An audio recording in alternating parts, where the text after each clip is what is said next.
All right, get ready for this shit. Ba-da-ba-ba-da, da-da-da-da-da. Ba-da-ba-ba-ba, Red Robin. Oh, it's Breath of the Wild. Is the sequel. The sequel. Yep. You ready? I still need to play the first one, but yeah, I'm ready. Yeah, Christian actually finally bought it, and he bought a Pro controller to play it with. So Ready? he's ready. 3, 2, 1, go. I love that fucking Switch clip. So Yeah. fucking simple. Yeah.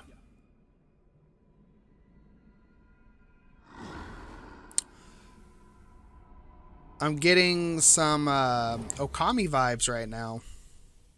A little bit, yeah. I still Zelda need to just finish Okami fell to her too. death. Oh, I don't know if you played Skyward Sword, but that's I was about to say it reminiscent. looks like Skyward Sword just a little bit. Look at all the islands. Oh, it's so good. My question's this. Is this going to expand actually like a direct sequel? This is a direct sequel to Breath of the Wild. So, will you be able to keep all your stuff? Probably not. But it is the most direct sequel to, I think, like any Other Zelda game than ever. the Link to the Past one where they You mean A Link Between Worlds? yeah, a Link That to one the is Past actually Link Between Worlds. the 3DS game. Yeah. That one is a remake / sequel that takes Yeah. place 100 years later. So Oh, well, I don't know if you. that's a sequel, but it's not a direct They- sequel. they- This is a Nintendo- direct sequel. This is a direct sequel, which is incredibly rare for Zelda games. And I feel like Okay. so like there's Majora's Mask, there's Phantom Hourglass. Majora's Mask wasn't a direct sequel, though, was it? It was a direct sequel to Ocarina of Time. Can't remember. It takes place shortly after Ocarina of Time. That being a direct sequel should be pretty cool, though. Yeah. There's concerns.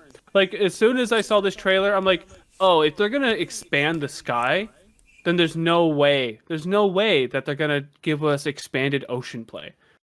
Which kind of disappointed me. Well, no. Here's my question. I wonder if they're gonna do it like expansions. If that second sequel game is just gonna like actually be a true sequel, but are they gonna do it where when you purchase it, you can download it and go between the first and second game?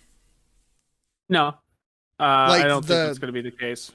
Because a lot of games have been doing that. So I don't know. There might be some, like, you know how like some PlayStation games, like if you got data from the previous game on your memory card, able to upload it. Yeah. So hopefully, maybe you can unlock stuff by having Breath of the Wild save data. That would be very cool. You notice like Link's arm, how it got like it got wrecked by the malice, and then it got healed, presumably by that weird sage magic or whatever it was, the Sheikah magic. So his arm is all like tattooed up and it's got those weird bands on it. And it's essentially his arm has replaced the Sheikah Slate. It can now do what the Sheikah Slate did before, which I think is way fucking cooler than waving your phone at your enemies to do stuff. Like freeze with your phone, but now you just go bam. Yeah, I think they learned so much cooler. Okay, the phone thing's retarded. How do we not do the phone switch thing? It was pretty put it silly. in his arm. How? We And tattoo it by removing his arm. Got it. Perfect. Love it. A little gruesome, but you know. I think Nintendo themselves said that this is going to be the like darkest game since like Majora's Mask. I was gonna say, it seems like a lot of game companies have been changing their like Final Fantasy is one of them. They just did that, and then now Nintendo's doing it with Link again. Except Majora's Mask was dark, but not that dark. I think it's like I don't know. I think it's the darkest game in the Zelda series, unless Twilight Princess Twilight Princess is pretty dark sometimes. It's got an eeriness to the Twilight Realm, and there's some scary bits. Um, but I think Majora's Mask, a lot of people still consider to be the scariest, darkest game in the series. I think it's the most. I think it's the most like mind fuckery one because you're maybe not constantly scary. you're constantly darkest. going back in time, and it can be a little weird. I think when they say dark, they mean like the story is sad. Shit's fucked. No, People are yeah, like, everybody's gonna die. Like, there's an impending doom, and there's like you wear the masks of the souls of deceased people. Yeah, it's pretty dark. There's some dark tones in a lot of the side quests and stories, and apparently we're getting something close to that with this game, which they say is coming out in 2022. I hope it doesn't get delayed. It's gonna get delayed. COVID. They've been working with COVID this whole time. I mean, they said it after the trailer. They said we're aiming for a 2022 release. If they release it in 2022, it's going to be the end of 2022. This is going to be. I know it's gonna be the end of 2022.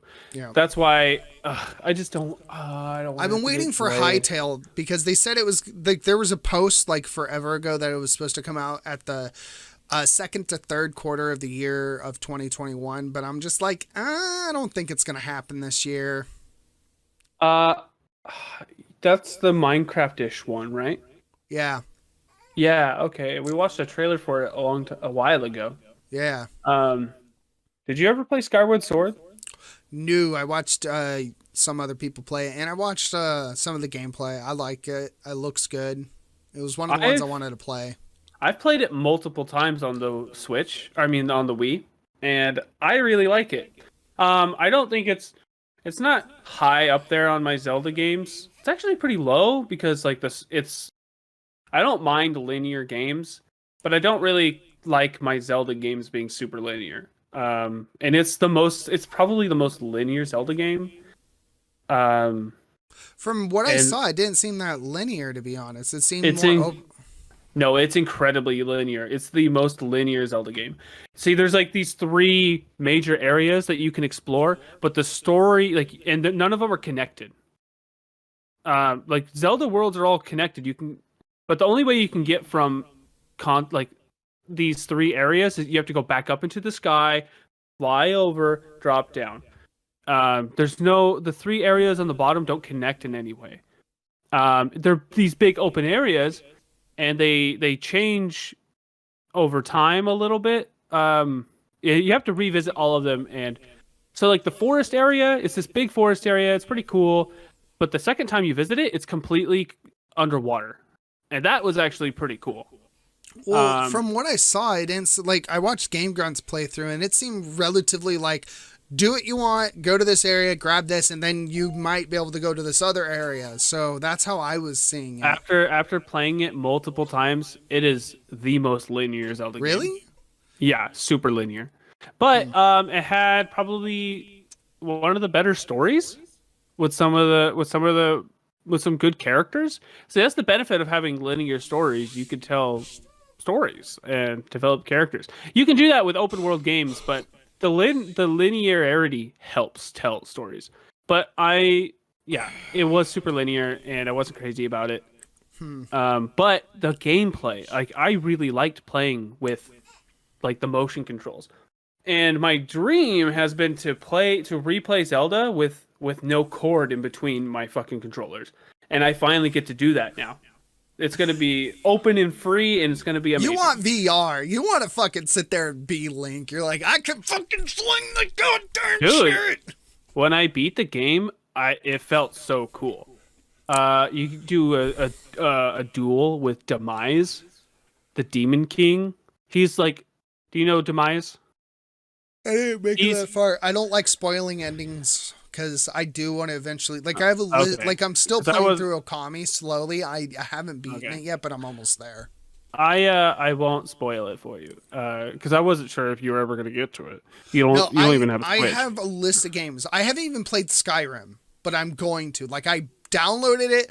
I've played Skyrim. I've never played Skyrim, not a single time. I really like this. it starts off so slow. But once you get your character going and you do the side Yeah, quests and you get the I've cool seen armor and that. the cool weapons and you sort of build this sort of story around yourself.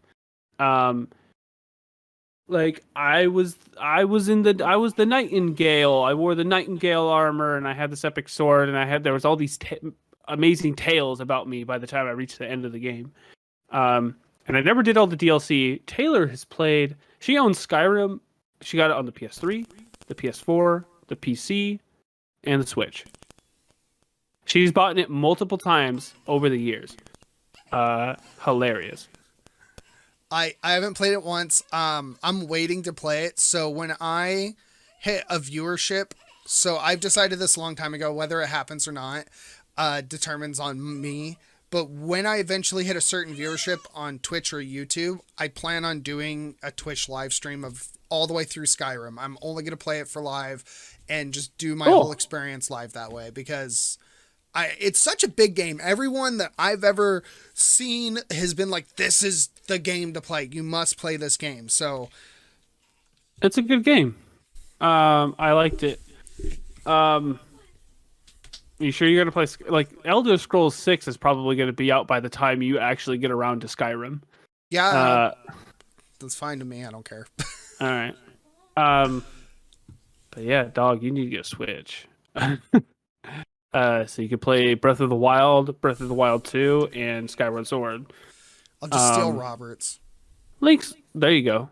Link's Awakening's okay. I've been meaning to go back to it and play it on hard mode. But it was okay. It wasn't enough to keep me satisfied, I have though. to look that one up real quick because Link's Awakening. Oh, yeah, the chibi one. Yeah, so it was the game. It was the remake of a Game Boy game. Yep. And I did a lot. I didn't do everything though.